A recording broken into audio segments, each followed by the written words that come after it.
Hello everyone, welcome back to our channel. ఇట్లు మీ Siriraj. Hi అండి, welcome back to another vlog. ఎలా ఉన్నారు? అందరూ బాగున్నారా?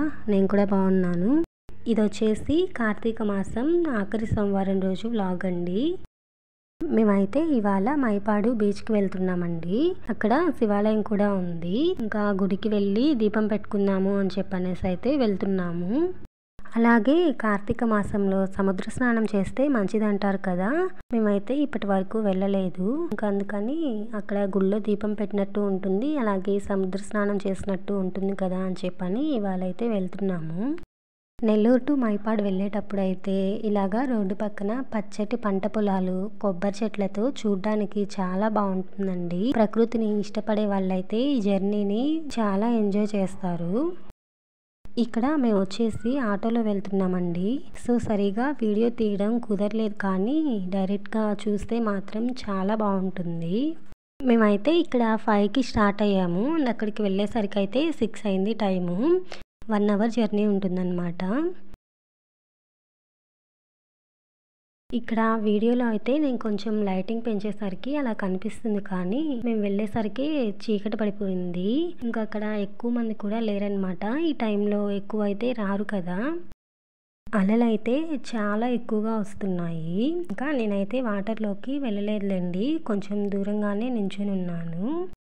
ఎందుకు దూరంగానే ఉన్నాను అంటే, నేనైతే బీచ్కి వెళ్ళడం ఇది సెకండ్ టైము. ఫస్ట్ టైం వెళ్ళినప్పుడైతే నీళ్ళల్లోకి బాగానే వెళ్ళాను, కాసేపు బాగానే ఎంజాయ్ చేశాను. కానీ ఒకటి పెద్ద అల అయితే ఒకటి వచ్చింది.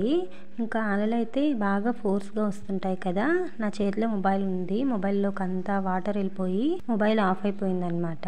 ఇంకా మేము ఇంటికి రాగానే షాప్కి అయితే తీసుకెళ్ళాం. మొబైల్ తీసుకెళ్తే వాళ్ళు చూసి ఇంకా మొబైల్లోకి అంతా వాటర్ వెళ్ళింది, బోర్డు మొత్తం కాలిపోయింది అని చెప్పని అన్నారనమాట. సో ఇంకా మొబైల్ అయితే పనికి రాలేదు. ఇంకా అందుకని ఈసారి కొంచెం భయపడ్డానమాట వాటర్లోకి వెళ్ళడానికి. ఇంకా ఇక్కడైతే ఇలాగా దీపాలు పెట్టేసుకొని తర్వాత అయితే గుళ్ళోకి వెళ్ళాము. నేను లాస్ట్ టైం వచ్చినప్పుడైతే గుళ్ళోకి అయితే రాలేదు, బీచ్కి వచ్చి వెళ్ళిపోయామన్నమాట. గుడికి రావడానికి కుదరలేదు ఆ రోజు.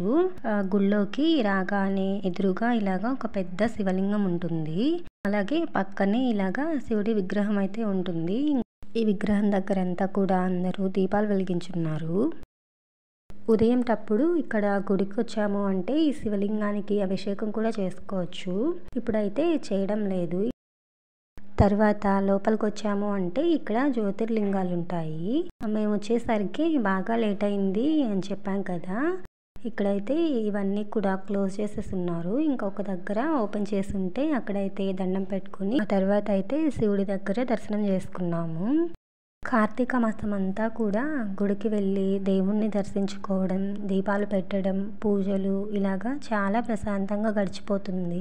అలాగే కార్తీక పౌర్ణమి రోజు 365 ఒత్తులతో దీపం వెలిగిస్తే సంవత్సరం అంతా దీపం పెట్టినంత పుణ్యం అంటారు కదా. కార్తీక మాసంలో వనభోజనాలకు కూడా వెళ్తుంటారు కదా. మరి మీరెప్పుడైనా అలాగా వనభోజనానికి వెళ్ళారా లేదా అనేది కామెంట్ చేయండి. సో ఇంకా ఇవాళ వీడియో అయితే ఇదండి. వీడియో నచ్చితే ఒక లైక్ చేయడం మాత్రం మర్చిపోకండి.